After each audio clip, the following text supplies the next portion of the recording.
L'information sur CamNews 24, mesdames, messieurs, bonsoir. Les titres de l'actualité. Concertation, réflexion pour des actions qui portent à quelques jours de l'ouverture de la campagne pour la présidentielle. On pense des stratégies gagnantes au sein des partis politiques. On en parle dans ce journal. Crise traditionnelle à Colibon, colère dans le camp après la disparition d'un chef traditionnel.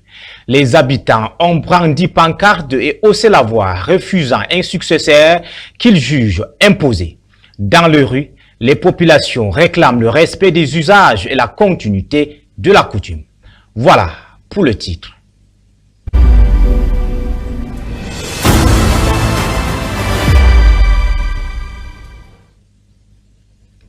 Mesdames, Messieurs, vous faites bien de vous informer sur CamNews 24, IDFM 103, en direct de Garoua, dans le Nord Cameroun, et merci de choisir nos antennes. Concertation stratégique et dialogue franc et fraternel entre le Premier ministre chef du gouvernement et la délégation des forces vives du RDPC du ressort du département de la Magnon, du Coupé Manengouba, du Ndiang et du Lébialem dans la région du sud-ouest.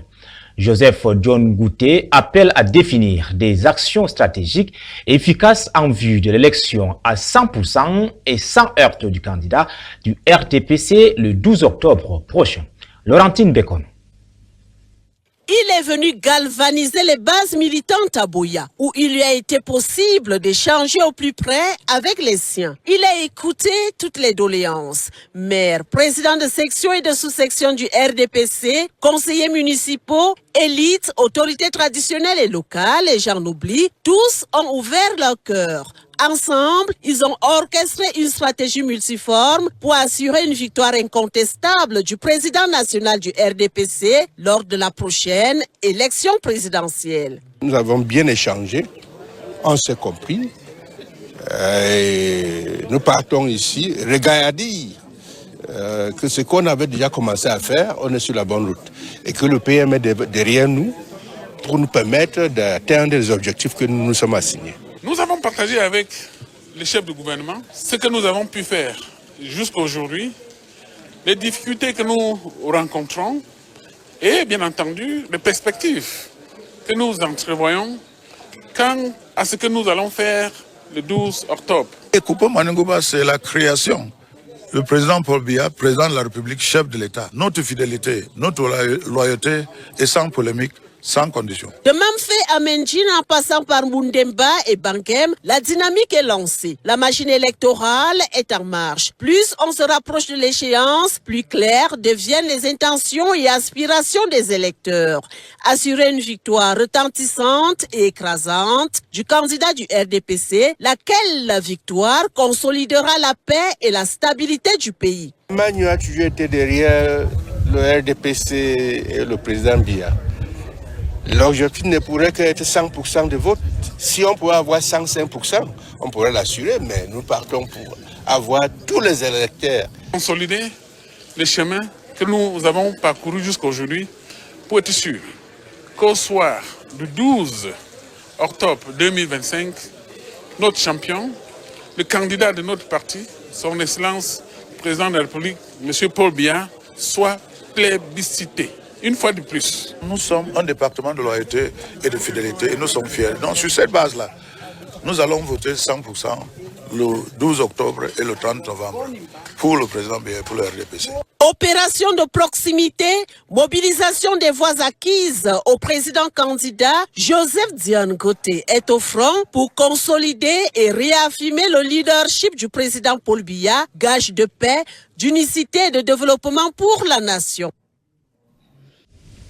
Nous vous l'annoncions en titre, comme le tambour de guerre, depuis la disparition du chef traditionnel, la succession a viré à la tempête.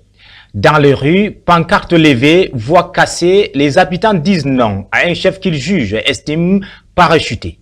Allez, Gislain Kanga. En Colibon, dans le département d'Uncam, le vent qui souffle n'a rien d'une brise paisible. C'est un vent de colère, porté par les pas lourds et les cris des villageois. Depuis le décès du chef, la querelle de succession s'est muée en bras de fer. Je pars à quoi aujourd'hui? Mais je sais que la chefferie, notre chefferie Nkolimbung, je crois que c'est du père et fils. Donc, cette dictature qu'on nous amène ailleurs, moi, je ne connais pas ça. Dans la foule, les slogans fusent et la contestation se fait encore plus ferme avec la voix d'une femme. Je dis non. On ne veut pas celui qu'on appelle. Ou c'est Eto ou c'est qui, je ne sais pas. Les partisans de l'héritier légitime évoquent un passé paisible. Du vivant du défunt chef, nous avions vu une harmonie parfaite. Il n'y avait pas de désordre. Le sous-préfet qui était pour la consultation avait dit que nous sommes là pour la succession. Mais à la sortie de cette conclave, c'est avéré qu'il a donné un procès verbal à la partie adverse qui n'avait même pas de candidature. Avec ce procès verbal, ils sont allés rencontrer le ministre de l'administration territoriale. Et c'est de là où tout commence. Une querelle d'héritage qui a transformé l'harmonie en choc. Ici, les habitants demandent que la coutume soit respectée pour que le vent de la paix revienne souffler sur Nkolimbong. Le deuxième contingent des Camerounais pour la MINUSCA vient d'être déployé en République centrafricaine. Le déploiement a surtout été le lieu de rappeler la contribution du Cameroun qui depuis des années a été le lieu d'apporter une contribution majeure dans la quête de la paix à travers le territoire africain. La suite était de rappeler au casque bleu camerounais de se montrer attaché aux règles des Nations Unies. Le compte rendu de Guy Zogo. Le 12e contingent camerounais de la mission multidimensionnelle intégrée des Nations Unies pour la stabilisation en Centrafrique, MINUSCA, vient d'être déployé dans ce pays. La cérémonie relative à son départ a été présidée à Moutcheboum, au centre d'entraînement et d'aguerrissement en zone forestière, par le ministre de la Défense. D'emblée, il a souligné le rôle central du Cameroun au sein de la MINUSCA. Le Cameroun assure une présence de premier plan, avec près de 1300 personnels en moyenne, dont 750 militaires, 320 gendarmes, ainsi que plusieurs officiers d'état-major, observateurs militaires et policiers individuels occupant des postes stratégiques. Un tas d'esprit de fierté, d'assurance, ce d'autant plus que nous avons été bien formés ici à Moutcheboum pendant 3 mois à toutes les missions que la hiérarchie onusienne pourra nous confier. De la sorte, a-t-il indiqué, les services des casques bleus camerounais sont davantage sollicités par l'ONU. Notre représentation, très appréciée par les autorités onusiennes, a conduit récemment au renforcement des effectifs de la FPU1 de Boire, passé de 140 à 180 gendarmes. Aussi, le ministre de la Défense a-t-il recommandé aux éléments du 12e contingent de se montrer attachés à la discipline. L'ONU est très regardante sur les accusations d'abus ou d'exploitation sexuelle. Restez disciplinés. Par le passé, a encore précisé le ministre de la Défense, des écarts de conduite avaient suscité des enquêtes de l'ONU. Les cas passés ont nécessité l'envoi par le siège de l'ONU au Cameroun d'une mission pour un examen croisé des cas signalés au passif de certains éléments et contingents passés. Par contre, les petits trafics d'ingrédients de carburant signalés par le passé sont aujourd'hui jugulés et n'existent plus. En éducation, la question de la gratuité de l'école est davantage au cœur de préoccupations dans les zones d'éducation prioritaire.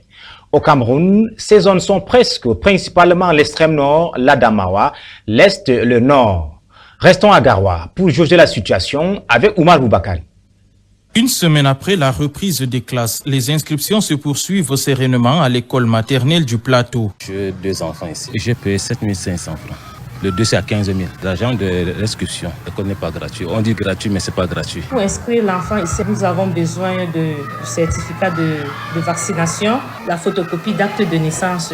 Les frais, les 7 500 francs, les 2 photos 4x4. La gratuité de l'école est effective dans ces établissements. Seul le paiement des frais d'APE continue de diviser les parents. Si les l'école est gratuite, on va payer les maîtres de parents avec quoi? Parce que déjà, moi-même, je suis maîtresse de parents. Les 3 000 que les parents payent, c'est avec ça qu'on paye et les maîtres de parents, et le matériel didactique, et le gardien même. Selon les responsables des établissements, ces frais d'APE ne sont pas obligatoires pour les parents, mais nécessaires pour le fonctionnement de l'établissement. À la maternelle, ce n'est pas gratuit. On prend 7 500. Il y a le fonds de solidarité dedans qui est 5%. Il y a le prime des enseignants 20%. Il y a un fonctionnement de l'école qui est 10% dedans. La mesure présidentielle instaurant la gratuité de l'école primaire est bel et bien appliquée dans le Nord, zone d'éducation prioritaire, bien que les parents dans cette partie du pays confondent cette gratuité aux divers frais d'APE, de remise à niveau et de propriété versés dans certains établissements. Parlons à présent des infrastructures de transport. La Banque africaine de développement revendique des investissements de plus de 1 000 milliards de francs CFA au Cameroun. C'est la substance d'un communiqué de l'institution financière panafricaine. Le tout récent financement se chiffre à 216 milliards de francs CFA pour la reconstruction de la route Ngaoundéré-Garoua. Yvan Selm Tadioufo et Ghislain Kouga nous font le point.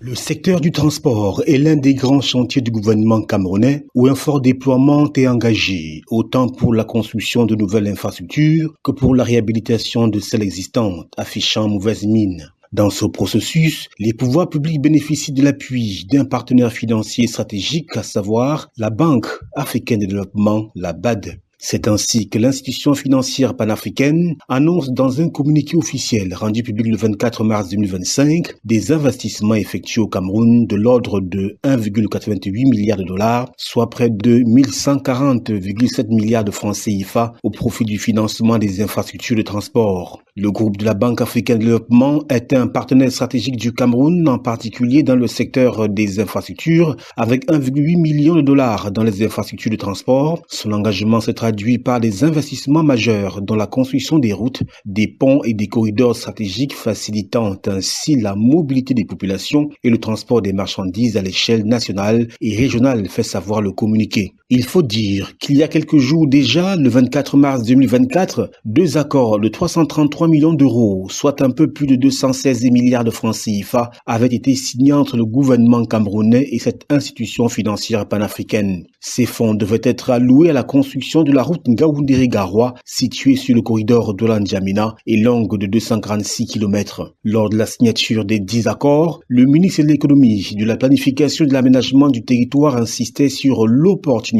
et la pertinence de cette initiative. La position stratégique du Cameroun place notre pays au cœur des enjeux d'intégration de la zone CEMAC. Un tronçon Ngaoundéré-Garoua en meilleures conditions va indubitablement accroître le commerce transfrontalier en relevant significativement le trafic sur l'axe Garoua-Maroua-Kousséri au Tchad ou sur celui de Garoua, Agada, Yagoua, Bongor, N'Djamena, assurait Alamine Ousmane Mey. Restons sous les routes, plus précisément sur l'axe Edea-Kribi, pour dire que se rendre à la ville parasidiaque Kribi à partir d'Edea est un véritable parcours du combattant. Anthony de Poule et visibilité réduite par les pluies, le danger plane. Florent Zanga a essayé cette route. Axe Edea-Kribi, bientôt considéré comme l'axe de la mort. Des nids de poules d'une grosseur inacceptable jonchent le long du trajet de 106 km. Quand on prend l'axe Yaoundé jusqu'à Edea, quand il faut prendre l'embranchement Edea-Kribi, vraiment, il faut avoir un nouveau souffle. Il y a beaucoup de nids de route en route. Vous trouvez des véhicules qui entrent carrément dans le champ ou qui sont à côté, qui sont garés du fait qu'ils ne savaient pas qu'il y avait des nids de poules. Donc du coup, c'est très dangereux en fait. Concernant la route de Kribi, là, seul Dieu est au contrôle de tout. Parce que l'état de ces routes, ça ne ressemble vraiment pas au Cameroun. Le danger plane ici tous les jours lorsqu'il faut emprunter cette route qui sépare la ville d'Edea à la cité balnéaire, la ville touristique Kribi, surtout en saison pluvieuse. Ça réduit la visibilité du chauffeur et ça couvre les nids de poules, ce qui rend vraiment le voyage difficile au conducteur. Parce que quand il pleut, ça devient alors plus qu'impraticable. La visibilité elle est réduite avec les trous, on est obligé d'aller tout doucement. Ces véhicules de transport interurbains rentrent en gare avec à son bord 30 passagers tous pris de panique. Ils ont frôlé le pire face à un gros porteur en essayant d'éviter ces crevasses. La voiture esquivait le trou et une autre voiture venait aussi, voulait esquiver. Ça devait faire une face à face. C'est vrai que dans la voiture, tout le monde a crié. L'axe qui mène vers la ville paradisiaque Kribi est devenu au fil des jours un véritable parcours du combattant. C'est complètement dégradé. Quelque chose qu'on fait 1h30 pour aider, mais maintenant on fait au moins 3 heures du temps. C'est une distance normale de 1h45 minutes, mais on se retrouve parfois à faire 3 heures de temps. Parce que quand il pleut, ça devient alors plus qu'impraticable. Sur cet axe, il faut s'en remettre à l'Éternel pour espérer arriver à bon port. Les agences de transport et les propriétaires de véhicules sont devenus depuis quelques mois très fréquents chez les mécaniciens. Les pannes mécaniques, il y a les cylindres à couper, il y a les boulons coupés. Donc à tout moment, les mécaniciens même sont en train de se plaindre que mes chauffeurs, vous conduisez comment?